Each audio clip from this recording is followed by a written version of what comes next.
दरभंगा से आपको इस वक्त की बड़ी खबर बता दें, राहुल गांधी के कार्यक्रम को अनुमति मिल गई है। जिला प्रशासन से अनुमति राहुल गांधी के कार्यक्रम को मिल गई है। राहुल गांधी के छात्र संवाद कार्यक्रम की अनुमति जिला प्रशासन ने दे दी है। देखिए, अंबेडकर कल्याण छात्रावास की जगह अब टाउन हॉल में राहुल गांधी का कार्यक्रम होगा। कल सुबह 11 बजे राहुल गांधी दरभंगा आएंगे और कार्यक्रम शुरू होगा। न्यूज 18 संवाददाता विपिन कुमार दास अधिक जानकारी के साथ जुड़ गए हैं। विपिन, अब राहुल गांधी की यात्रा और राहुल गांधी का ये संवाद अच्छे तरीके से हो पाएगा, क्या कुछ कहना है कांग्रेस की तरफ से? बता दूं कि जैसे ही ये सूचना कांग्रेस कार्यकर्ताओं के बीच पहुंची कि कार्यक्रम स्थल जो अंबेडकर कल्याण छात्रावास था उसे अनुमति नहीं दी गई है, वहां जितने भी थे कांग्रेस के कार्यकर्ताओं के द्वारा विरोध प्रदर्शन शुरू कर दिया गया। और इसको देखते हुए कहीं न कहीं जिला प्रशासन जो है एक दूसरे जगह की जो मांग रखा, इन लोगों को कहा गया कि दूसरी जगह को शिफ्ट किया के बाद को जो है जिला प्रशासन ने अनुमति दे दिया है। अब जो कार्यक्रम 11 बजे यहाँ पहुंचना था राहुल गांधी को, अब यहाँ आएंगे और छात्र जो संवाद कार्यक्रम है वो अब जाके टाउन हॉल में कार्यक्रम होगा। जी चलिए, शुक्रिया इस अपडेट के लिए विपिन।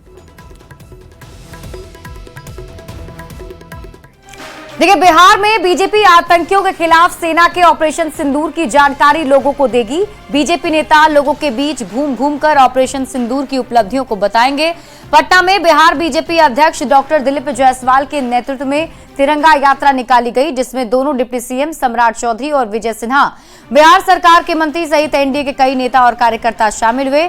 पटना के एसपी वर्मा रोड से करगिल चौक तक यात्रा निकाली गई। 23 मई तक चलने वाली इस यात्रा का मकसद लोगों को ऑपरेशन सिंदूर की उपलब्धियों को बताना है। रक्षा करने वाले भारत की सेना को समर्थन है। पूरा एनडीए आज प्रधानमंत्री जी और माननीय मुख्यमंत्री जी के नेतृत्व में लगातार सेना का समर्थन करते रही और जिस तरह सेना ने लगातार पाकिस्तान को जवाब देने का काम किया, वो धन्यवाद के पात्र है। पूरा भारत, पूरा बिहार उनके साथ खड़ा है। भारतीय सेना ने जिस पराक्रम का परिचय देकर ऑपरेशन सिंदूर का एयर स्ट्राइक करके पाकिस्तान के घर में घुसकर आतंकवादियों को और उसको मौत का घाट उतारने का काम किया है, भारतीय सेना के हौसला अफजाई के लिए, भारतीय सेना के पराक्रम के लिए आज ये तिरंगा यात्रा निकल रहा है। हम लोग भारतीय सेना को सैल्यूट करते हैं और भारतीय सेना ऑपरेशन सिंदूर के तहत जिस तरह का एयर स्ट्राइक किया है वो अपने काबिले तारीफ है। देश की एकता, अखंडता, संप्रभुता की सुरक्षा में जो सेनाएं हमारी सीमा पर खड़ी है, उसका मनोबल बढ़ाने के लिए, मां भारती के संतानों की एकजुटता के लिए देश के प्रधानमंत्री नरेंद्र मोदी के निर्णय के साथ पूरा देश खड़ा है। तिरंगा यात्रा से ये बड़ा संदेश हर गांव में, हर शहर के अंदर निकल रहा है। बढ़ते आगे, बिहार में बालू की उपलब्धता को लेकर डिप्टी सीएम विजय सिन्हा ने कहा है कि 15 जून से बरसात को लेकर बालू घाट बंद किया जाता है और उससे पहले भंडारण की व्यवस्था की जाती है। बिहार सरकार की योजनाएं समय से पूरा हो, इसके लिए 15 जून के बाद भी 180 बालू घाटों से बालू प्राप्त किया जा सकता है। सफेद बालू के 18 घाट हैं जिन पर शेड्यूल्ड रेट पर बालू मिलता रहेगा। में राज्यांतर्गत संचालित कुल 180 बालू घाटों से बालू प्राप्त किया जा सकता है। इन बालू घाट में सफेद बालू के 18 घाट हैं और इसके अतिरिक्त विभिन्न जिलों में अवैध खनन, भंडारण एवं परिवहन के विरुद्ध कार्रवाई के फलस्वरूप काफी मात्रा में हमारे जब्त बालू भी कार्य विभाग द्वारा शेड्यूल ऑफ रेट पर प्राप्त की जा सकती है। जब सभी जिले के अंदर जिलाधिकारी और हमारे खनन पदाधिकारी जो हैं, जिला के खनन पदाधिकारी, परियोजनाओं में बालू उपलब्धता निर्बाध रूप से होती रहे, इसके लिए बिहार खनिज नियमावली 219 के नियम 78 के तहत कार्य विभाग द्वारा खनन पट्टा प्राप्त कर बालू की प्राप्ति की जा सकती है। रुक करते हैं बड़ी खबर की ओर। मधुबनी से आपको इस वक्त की बड़ी खबर बता दें, कार सवार 5 लाख रुपए की लूट की गई है। पिस्टल की नोक पर दिन दहाड़े लूटपाट की वारदात को अंजाम दिया गया। 2 बाइक पर 4 अपराधी पहुंचे थे जिसने लूटपाट की अंजाम दिया है। कार को ओवरटेक कर लूटपाट की गई। कलुआही के राढ़ मलमल में इस वारदात को अंजाम दिया गया, जिससे आक्रोशित लोगों ने जमकर बवाल काटा है। बताया जा रहा है कि बासोपट्टी थाना क्षेत्र के मोहम्मद अंजार की बहन की जून में शादी है, जिसके लिए वे कर्ज लेकर रहीका से अपने घर बासोपट्टी जा रहे थे। इसी दौरान रास्ते में बाइक सवार अपराधियों ने कार रुकवाकर युवक से पिस्टल का भय दिखाकर 5 लाख रुपए लूट लिए।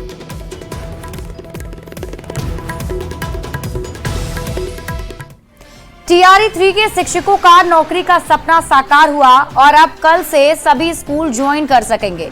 नियुक्ति पत्र मिलने के बाद सभी के चेहरों पर खुशी की लहर है। शिक्षकों से बात की है न्यूज़ 18 संवाददाता रजनीश कुमार ने।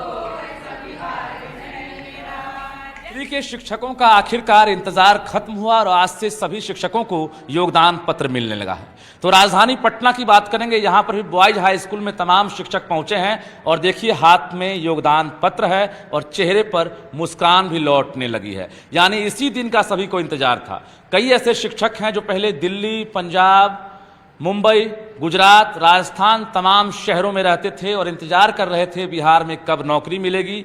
वैसे परिवार भी अब यहाँ पटना पहुँच गए हैं और अब से बिहार में ही रहेंगे। तो ये देखिए कैसे विक्ट्री का साइन दिखाकर सभी जो है ये बता रहे हैं कि अब हम बेरोजगार नहीं हैं, हमें बिहार सरकार ने रोजगार दे दी है। ये सर बहुत ज़्यादा खुशी हो रही है। शादी के 10 साल बाद मुझे ये मिला है और मैं शादी के जस्ट बाद मैं दिल्ली शिफ्ट हो गई थी 2015 में और अभी मुझे ये मिला है नियुक्ति पत्र। 10 साल बाद मुझे जॉब मिल गया। प्लस 2 में टीचर बनी हैं आप? 9th-10th में सर। 9th-10th बाहर जाके नहीं। आपका संगीत है सर। संगीत है। यस जरा हम चाहते हैं कुछ गुनगुना दीजिए आप इस खुशी के अवसर पर। धरती सुनहरी अंबर नीला हो, धरती सुनहरी अंबर नीला, हर मौसम रंगीला, ऐसा बिहार है मेरा हो, ऐसा बिहार है मेरा हो, ऐसा बिहार है मेरा हो, ऐसा बिहार है मेरा।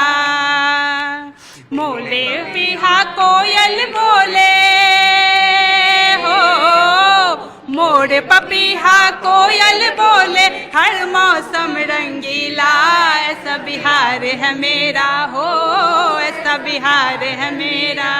जय बिहार। कितनी खुशी हो रही है, इसी दिन का इंतजार था। बिल्कुल सर, बहुत खुशी हो रही है। बिल्कुल शब्द नहीं है बोलने के लिए, इतनी सरकारी खुशी हो नौकरी हो रही है। गई। बिल्कुल सर। लोग सोच रहे थे सीटेट कर लिए हैं, बीएड कर लिए हैं, उसके बाद डीएलएड कर लिए हैं, लेकिन नौकरी मिलेगी कि नहीं गारंटी नहीं है। अब गारंटी है। श्योर सर, एकदम गारंटी है और इस बिहार सरकार को इसके लिए धन्यवाद देते हैं और वो गारंटी देते रहे, हम लोग रोजगार लेते रहे। कल से ज्वाइनिंग की बारी है और सभी बिहार सरकार को धन्यवाद देते पीछे नहीं हट रहे हैं। कैमरामैन मनीष दुनिया के साथ रजनीश कुमार, न्यूज़ 18 पटना। देखिए, शिक्षक बहाली फेज 1 के तहत सप्लीमेंट्री पास शिक्षक अभ्यर्थियों की अब तक नियुक्ति नहीं हो सकी है और सभी शिक्षा विभाग का चक्कर काट रहे हैं। लगभग 150 की संख्या में ऐसे अभ्यर्थी नियुक्ति से वंचित हैं जिन्होंने NIOS से डीएलएड किया था और टीआरई 1 की परीक्षा में शामिल हुए थे, लेकिन सुप्रीम कोर्ट ने उस वक्त इनकी डिग्री को वैध नहीं माना था, जिससे इनकी बहाली रुक गई थी। बाद में सुप्रीम कोर्ट ने ही डिग्री को वैध करार दिया और बहाली का आदेश भी दिया, लेकिन अब तक इनकी नियुक्ति नहीं हो सकी है।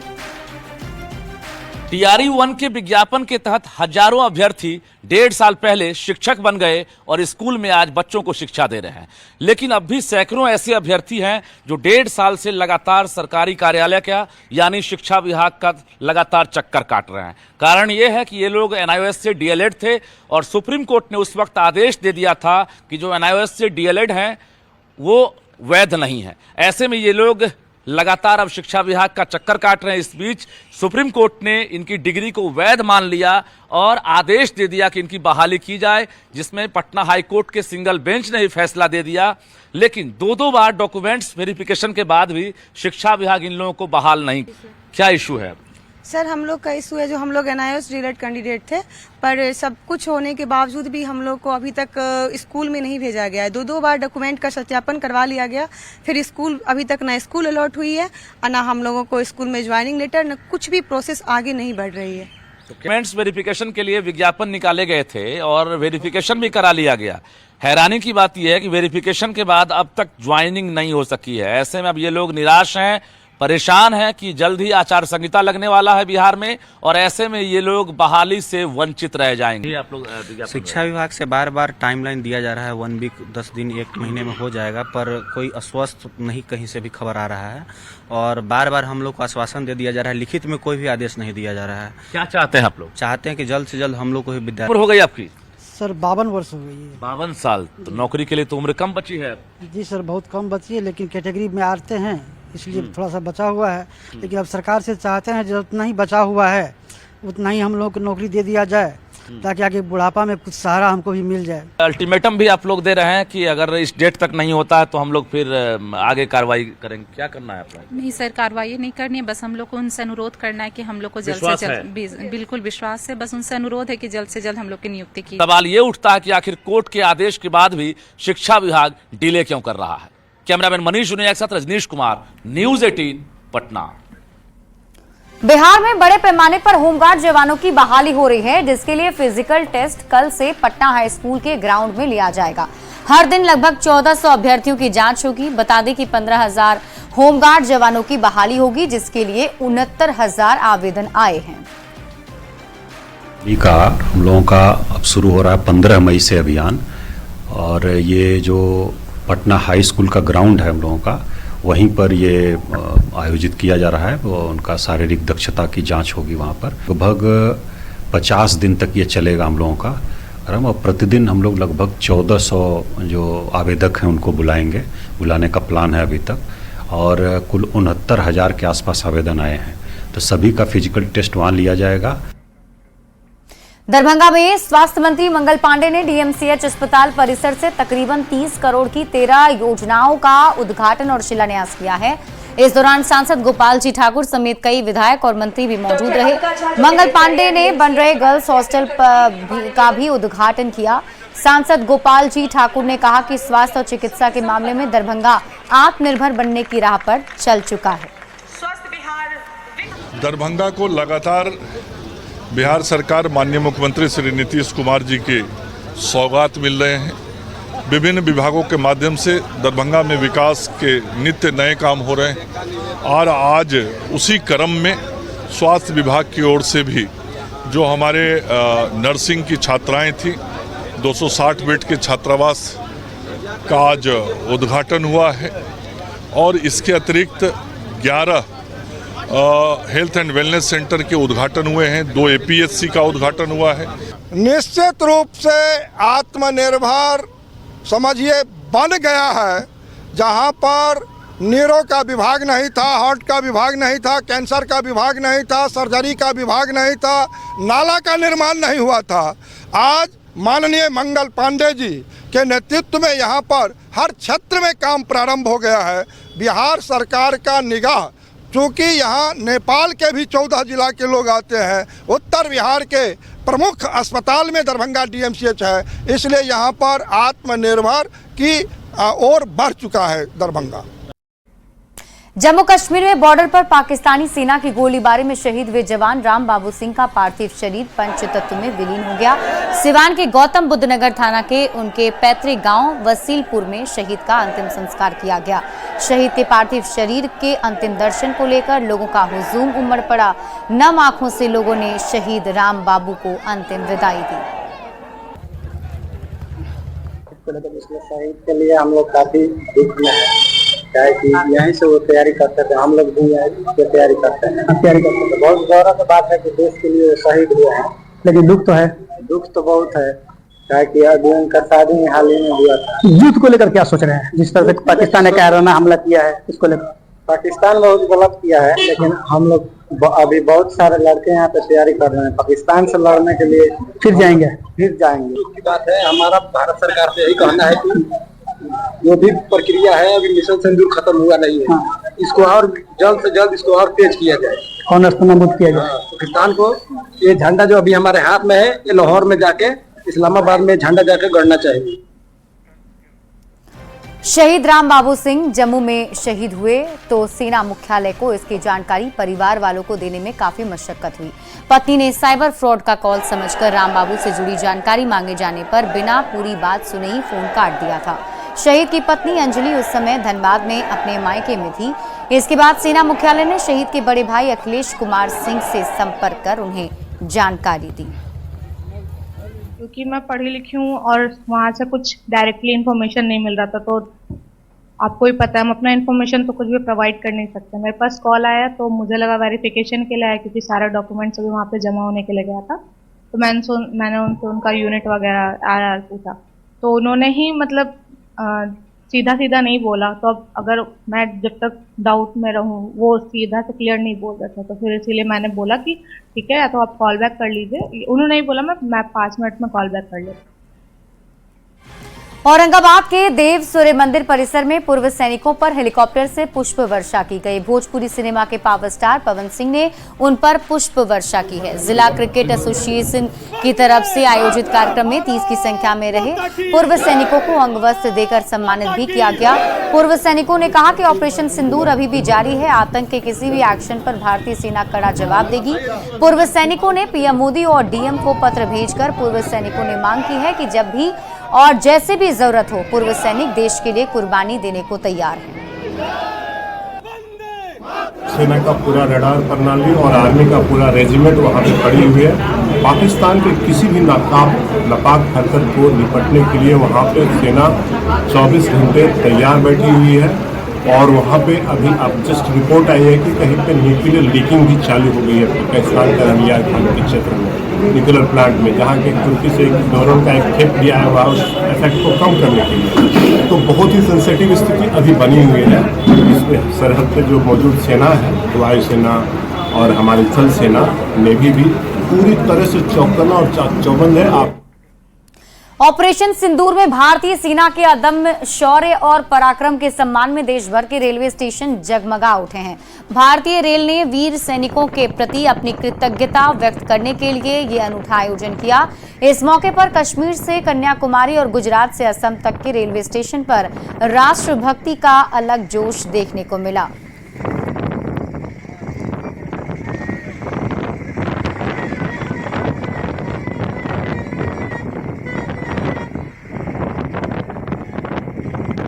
ये तस्वीरें आपके टीवी स्क्रीन पर आपको दिखा रहे हैं। दरअसल सैनिकों के सम्मान में आज रेलवे स्टेशन देखिए किस तरीके से जगमगा रहा है। ऑपरेशन सिंदूर के बाद सेना की अदम्य साहस और उनके शौर्य को सलामी दी जा रही है। जहां एक तरफ लोग जश्न मना रहे हैं तो वहीं रेलवे की तरफ से भी जगमगा कर लाइटों के जरिए ये सम्मान सेना को दिया जा रहा है। अलग अलग रेलवे स्टेशन। बढ़ते हैं आगे और बड़ी खबर आपको पटना सिटी से बता दें, जहां बदमाशों ने जमीन कारोबारी को गोली मार दी। बाइक सवार बदमाशों ने गोली मारी है। घायल शख्स अस्पताल में भर्ती कराया गया है। घर लौट रहे थे शख्स जिसे गोली मारी गई है। बदमाशों की तलाश में पुलिस की टीम जुटी हुई है। बाईपास थाना क्षेत्र की घटना बताई जा रही है। तो बड़ी खबर आपको पटना सिटी से बता रहे हैं, जहां बाइक सवार बदमाशों ने एक शख्स को गोली मार दी। घायल शख्स का अस्पताल में इलाज चल रहा है। वो पहले से पीछा करते हुए आ रहा था। कहाँ पे? और ये हाईवे से। और पहले वहाँ टेम्पो वाले बताए कि जहाँ ड्राइवर सन है वहीं पे गोली चलाया लोग, लेकिन वो बंदा भागते हुए थाना के नज़दीक जैसे पहुंचा तो वो फिर दोबारा गोली चलाते हुए मर्ची की तरफ भाग गया। 6 बजे विपिन कुमार जो कि कासपिंड के रहने वाले हैं, वो बाईपास से अपने मोटरसाइकिल से आ रहे थे। रानीपुर तैजावा में उन्हें 2 अज्ञात अपराध कर्मी जो कि मोटरसाइकिल पे थे उन्हें शूट करते हैं, जो कि गोली उनके कमर पे लगती है। जख्मी हालत में विपिन कुमार थाना की तरफ शीघ्र वहां से ड्राइव करके आते हैं और जैसे ही महादेव स्थान से वो टर्न करते हैं थाना की तरफ, सेकंड अटेम्प्ट भी उन अपराध कर्मी द्वारा उनके ऊपर लिया जाता है, लेकिन वो गोली उन्हें नहीं लगती है। जैसे ही अपराध कर्मी पुलिस को देखते हैं, बाईपास थाना पुलिस को, वहां से फरार हो जाते हैं और बाईपास थाना पुलिस शीघ्र अतिशीघ्र जो घायल व्यक्ति थे विपुल, उन्हें अपने गाड़ी में बैठाकर नियरेस्ट अस्पताल में भर्ती कराती है। अभी उनका इलाज। और इसी के साथ इस बुलेटिन में अभी के लिए बस इतना ही। आप देखते रहिए न्यूज़ 18 बिहार झारखंड।